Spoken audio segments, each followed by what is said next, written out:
Pro Football Central Radio exclusive. Listen, not only am I an excellent podcaster, I'm the CEO of PFC, but our next guest can potentially get me in shape to be the next quarterback of the Vikings. Once I get my tattoo on my arm healed up, I can get the arm back in throwing motion. I can call on my boy Jeff Garcia with the Jeff Garcia Passing Academy. He can get you in shape, but he can't work that miracle. Hey, listen, I just turned 30. I just turned 30 February 1st. I have been And you run like you're 50. Listen, Eisen got nothing on me. All right, this whole 40 time with Eisen, that ain't nothing compared to my 40 time. Oh my God! Hey, you're a young man, just turning 30, man. Thank you. Hey, the Jeff Garcia football program will take care of you. Thank you. See that? See that, Anthony? Hey, notice he said we don't work miracles. He said they'll take care of you. Listen, we have you will be better when you leave than when you showed up. That's all that matters. He can make a man out of you. His brain would. We have one of the best quarterbacks ever to grace the pigskin. And Mr. Jeff Garcia, welcome to the Spice Hour. Hey, I appreciate that. Thank you. Thanks for having me, guys. Man, I can't believe this, dude. I'm talking to the man, the myth, the legend. Jeff, man, what's up, dude? It's been a long time, man. Yeah, man. Hey, my former teammate right here, Anthony, Big Ant, and that was 2003, wasn't it, that you were drafted to the 49ers? Yeah, so unfortunately, we only had one season together, but I hope there were at least a couple good memories back from that time back in 2003. I know you were headbutting a lot since then, so I hope the memory is still there for the most part. But yeah, I remember you coming into San Fran, and I just loved the way that you played, the way that you worked, the way that you got after it on the defensive line, man, and it's too bad it was just 1 year until I had to, it wasn't my choice, but 49ers had to make some decisions, and I had to move on. But, no, hey, I remember you very well, and we crossed paths when you were in Chicago. I believe I was in Tampa at the time, or one of those stops along the way, and it was always good to see you because of your personality, man. I love your personality, your sense of humor. You were definitely a fun guy to be around, but hey, you also knew when to get serious and when to get after it, and I appreciated that. Exactly, man. Thank you, man. I remember too, and you had made Pro Bowls and an All-Star and All-Pro and all that stuff, and we were stacked too. Like you had T.O. to throw to, we had Garrison Hurst, we had B.Y., Andre Carter, Julian Peterson, so we had like a bunch of great guys on the team, man. And I remember you saying, "So, Ant, how's it going?" And I'm just like looking around, like, "What? Like Jeff Garcia is talking to me? I can't believe this, dude!" Like that just made my day, man. I was just like, "Wow, dude! I got like this all-pro guy, whatever. I don't have like a huge ego. He's saying what's up to me, because usually you talk to the other defensive guys."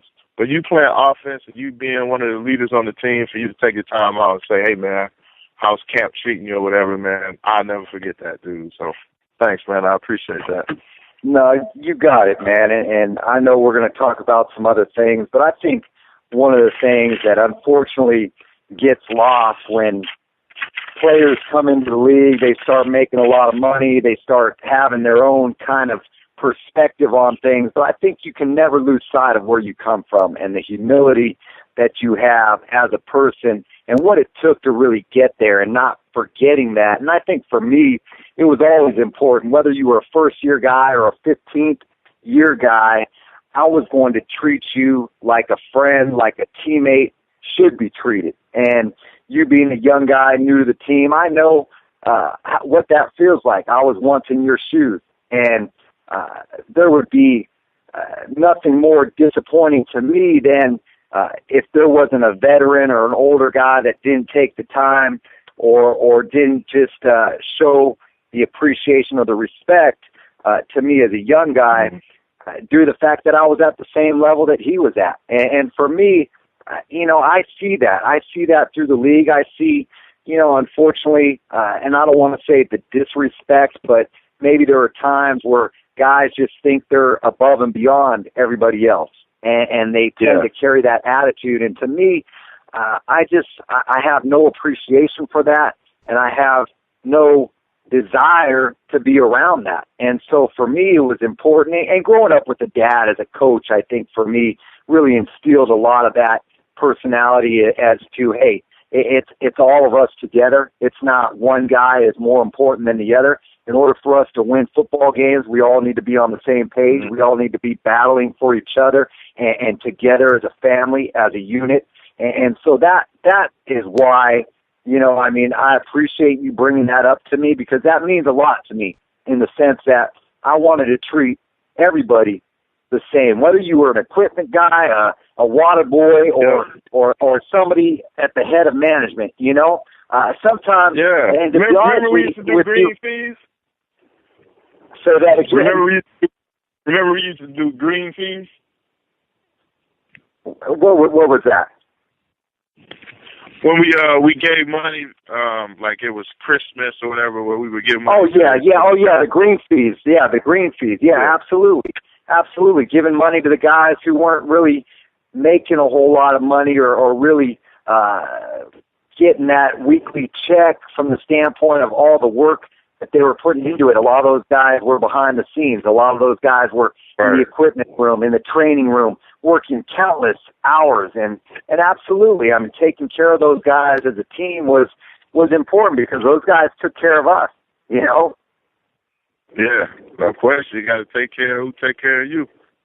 And that's right. I was blessed, man, to have a great group of guys, man. It seemed like everybody was older and married with kids. Like I was there with B.Y., Sean Moran, even Jim Flanagan. Jim Flanagan had a short little stint there, man. So those guys took me under their wing, man, and I really appreciate it, man, because like you said, it's like a lost art now. Like nobody does that anymore. Everybody's for themselves. Everybody wants to be the most popular guy, and their egos are extremely huge. So, sure. And I'm pretty sure you teach some of the guys that at your camp that you do, right? Yes. And that's important for me. It's important to teach these guys humility right from the get-go, that work ethic, that dedication, the importance of relationships, the importance of being respectful and looking people in the eye and holding conversation, all those things. I think there's definitely a lost art to that, obviously, with the way the world revolves today with iPhones, with iPads, with social media. And it's like everybody's eyes are looking down at the ground because they're so used to looking at their phones or looking at something else that they forget about having some social contact with people and how to communicate with people. And you had one of the greatest leaders and one of the greatest D linemen of all time in Bryant Young to be a mentor and to be just what a great person that man is, and what a great influence for you to be around, to learn just the work ethic, the dedication, the professionalism that he brought to the field, not just on game day, but every single day. And it's those type of people that these young kids should want to meet, should want to emulate. Hey, he's not the guy that's on TV in front of the camera, bringing attention to himself, but he's grinding every single day, and he's making the team better because he's making people around him better. And that's the type of person you want on a team. Those are the type of people that you want on a team. If you have those type of guys, selfless, hard-working individuals, that's what leads to championships. Yeah, we like you said before we got on, we should start a team. I got a couple people in mind. Absolutely, man. Hey, I would love to be in a position to be making decisions. Let's be honest. How many GMs out there actually ever put on football cleats in their life? There are a lot of guys out there that are making decisions on personnel that don't have a clue what it's like to compete on a field. And now, how do you go out and make important decisions, business decisions, huge financial investments into people if you don't know what it's like to play the game yourself? That befuddles me. That is a outright causes confusion in how this game is run in a lot of ways. And granted, that's not with every team. There are teams that have people in place that understand the game, that have played the game, that have been around the game for a long time, that have coached the game, and that's important. But those teams that don't have that type of personnel at the higher level, it just it makes me wonder how they are ever going to find success, or how they are put in a position to make those type of decisions. Yeah, and a lot of that is based on what's going to happen this week with the NFL Combine. Yeah, they could definitely use you, man. You should. So you getting guys ready for that Combine, right? Yeah, I'm work. Go ahead. Because I said, tell everybody what you're doing now, because I've seen you work with guys like Jamarcus Russell and stuff like that to try to get him ready for his comeback. So. Sure. Yeah, I've worked with some quarterbacks this off season, preparing them for their pro days, for NFL combine opportunities. I've worked with Bryn Renner out of North Carolina a little bit, Brett Smith out of Wyoming. He's not invited to the NFL Combine. He's an underclassman, but I think he's going to be a guy that gets drafted in the mid to later rounds. I've worked with a young guy, Drew Allen, who was at Oklahoma, then transferred to Syracuse for his senior year. And then a young guy out here on the West Coast out of University of San Diego set all their records, Mason Mills. So those are the four quarterbacks that I've spent time with during the past 6 weeks, just helping them prepare for their pro days, helping to prepare for the NFL Combine, making sure they understand what it takes once they get on the field, and that window of opportunity, how to take advantage of that small window of opportunity. Hey, whether it's scouts don't know about you or maybe aren't taking you seriously, you have one chance in front of them to prove that you belong. And it only takes one person to believe in you. And that's what I reiterate to these young guys. And it's like, hey, if you're not willing to put in the work, obviously it's not going to just come into play. It's not going to come together. You got to be willing to grind and get after it. And you have to be willing to compete. Like when I hear about these guys, these quarterbacks that aren't going to throw at the NFL Combine, and they're not going to throw at this date, or they're not going to play in the Senior Bowl, it's like, are you afraid of competition? Do you have something that you're afraid to show to the higher ups, to the people, to the decision makers out there? Hey, give me every opportunity to compete with somebody, because I'm going to knock you out of the park. I mean, that's the attitude that you got to have, man. You've got to be frothing at the mouth for that opportunity. Just step in front of somebody and just prove that you belong. Some of these guys think they have that sense of entitlement, like they've already proved it, like they've already earned it, like they should be the number one pick. It's like, hell no. Hey, you're about to walk into a whole different world. You're about to get a huge wake-up call.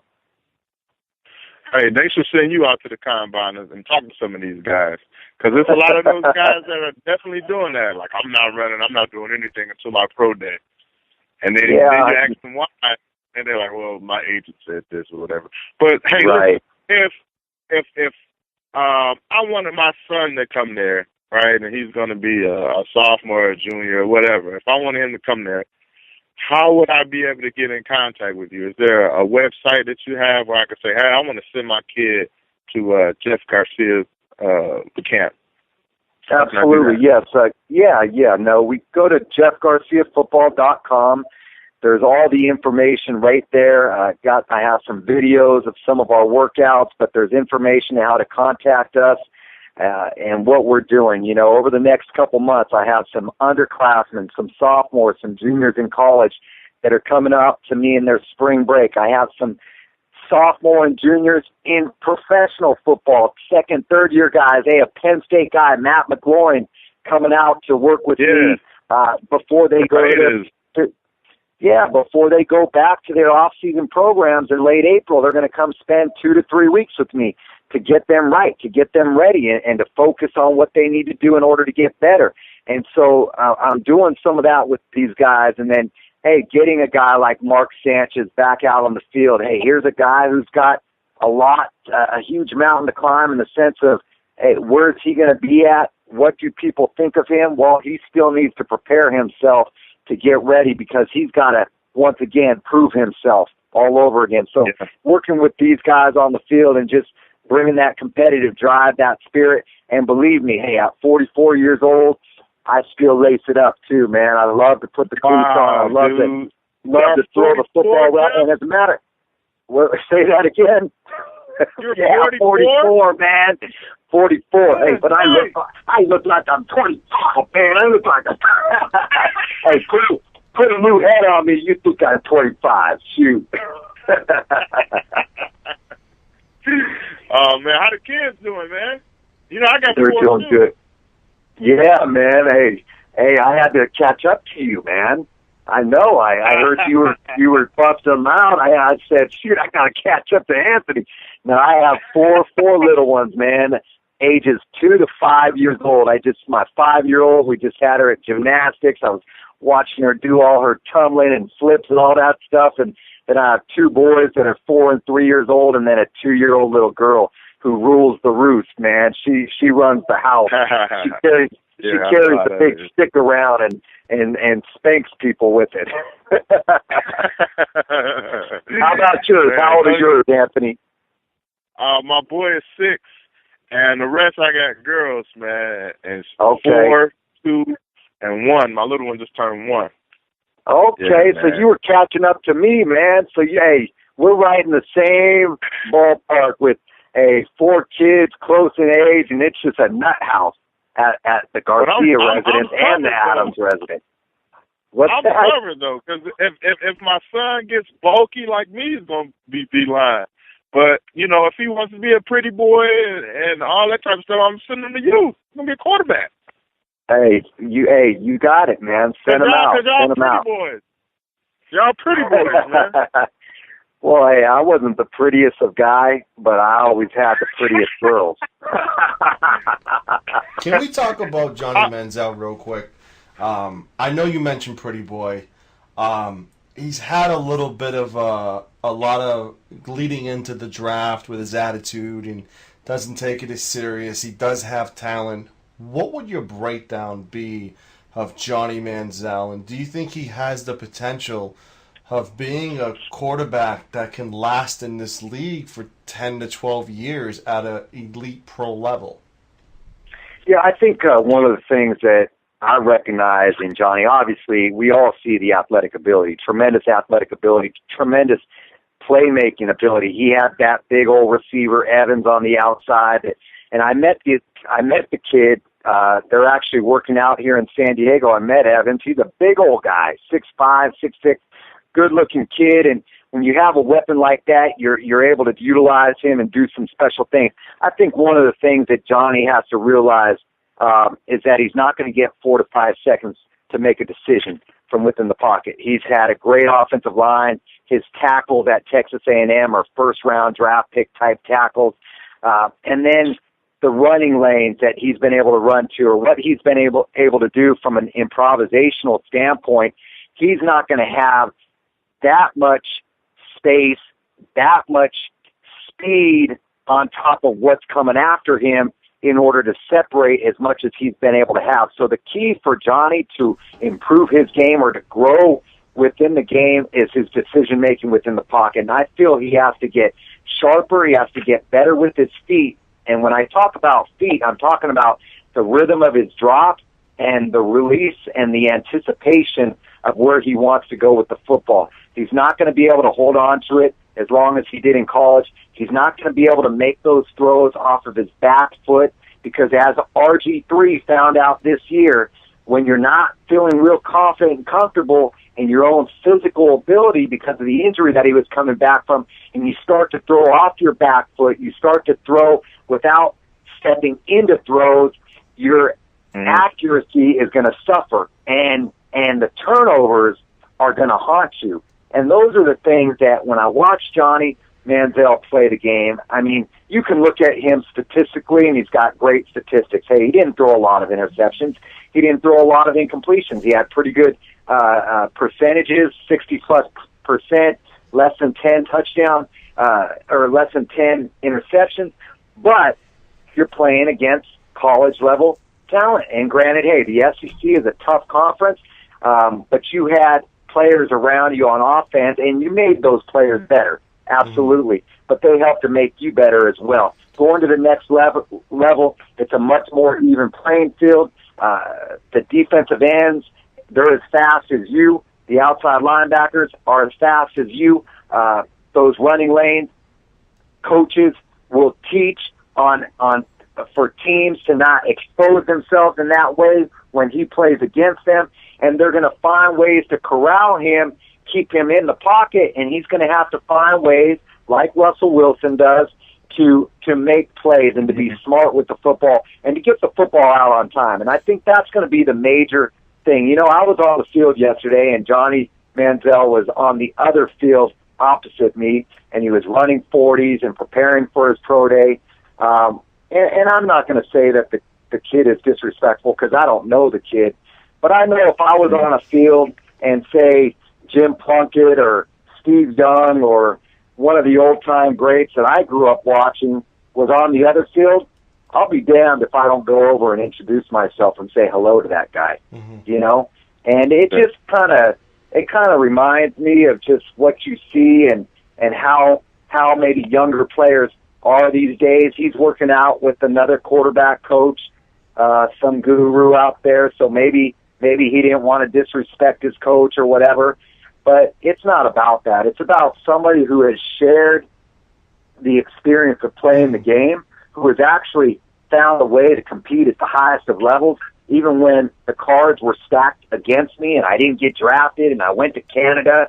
But yet, hey, I scratched and clawed and fought my way into the NFL. And when I got in there, I just wasn't satisfied with being a spectator on the sideline. I wanted to be on the field being a difference maker, and I was. And I was a difference maker for multiple teams, taking them to the playoffs and going to Pro Bowls and all those things. And so, you know, those are the things that I feel like from the standpoint of helping young players, helping college players, helping professional players, those are things that I bring to the table, the experience of how to be successful on the field and how to play within the rhythm of the game, understanding your pre-snap, post-snap reads, understanding what defenses are trying to do to you to stop you and how you're going to combat that.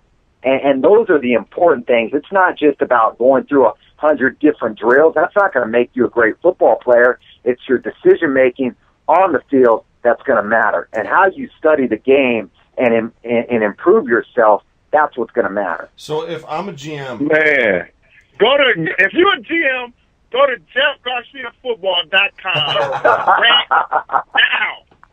Did you hear this, man? He took the words out of my mouth. You don't want to run through a brick wall the way he's talking right now, man. Oh, man, this is good stuff. I just feel like throwing a football right now. I literally feel like going outside in a cold Massachusetts snowstorm and just start chucking it. Dude, I would pay any amount of money to see you go to Jeff Garcia's camp. Hey, let's do it. Let's do it. Because if he can make you a quarterback, oh, man. I already was a quarterback. I was a New Bedford Whaler quarterback for 10 days. What's that, an 8-man league? They wanted to make me offensive line because I was like 6'3", and I'm a guy. You're like Jared Lorenzen. I'm not Jared Hey, he's back out there playing. He's out there playing in the SWAT league or Jeff something. Garcia camp. If I went to the Jeff Garcia camp, forget about it.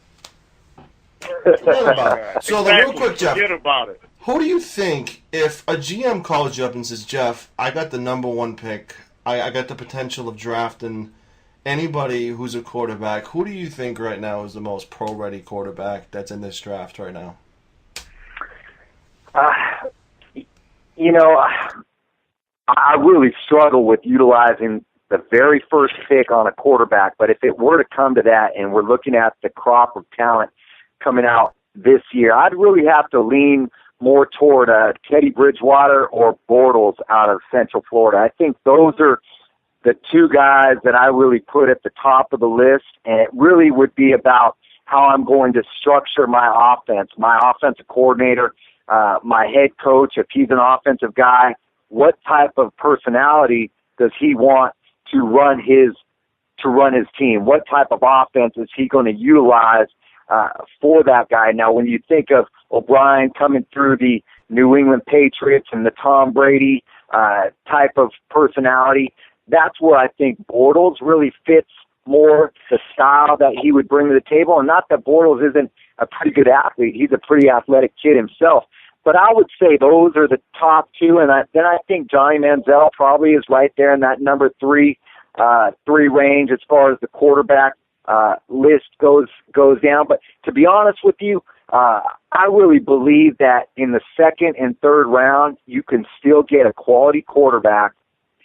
And he's a guy who could probably still compete to start, but personally, I would not want to put that sort of pressure on a young quarterback. I would want him to come in, absolutely compete, but not be forced to be the guy from day one. And I really believe that that's where I think Houston, you have Matt Schaub, who still has a lot of money that's coming his way. They have to make a decision. And then you have Case Keenum. What I would do is I would let those guys battle it out for the starting position. I would draft in the second round. I'd probably go after either this Jimmy Garoppolo out of Eastern Illinois or A.J. McCarron out of Alabama.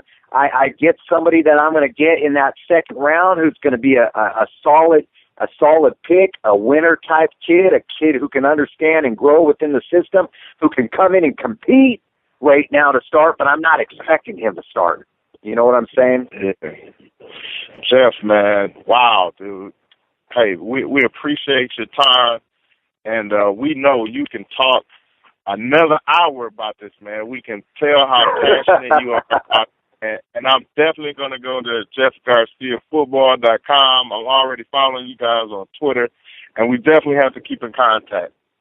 Absolutely, Anthony, man. Hey, it's been a pleasure. I enjoy getting back on the phone with you, talking to you, and again, you know, you definitely, that smile of yours, man, was impactful. Hey, when you stepped into the 49er facility, you know, there was an aura about you that people don't forget. And, you know, I appreciated you back then and appreciate what you're doing today. Congratulations on your young family, man. And, hey, every day be the best that you can be, man.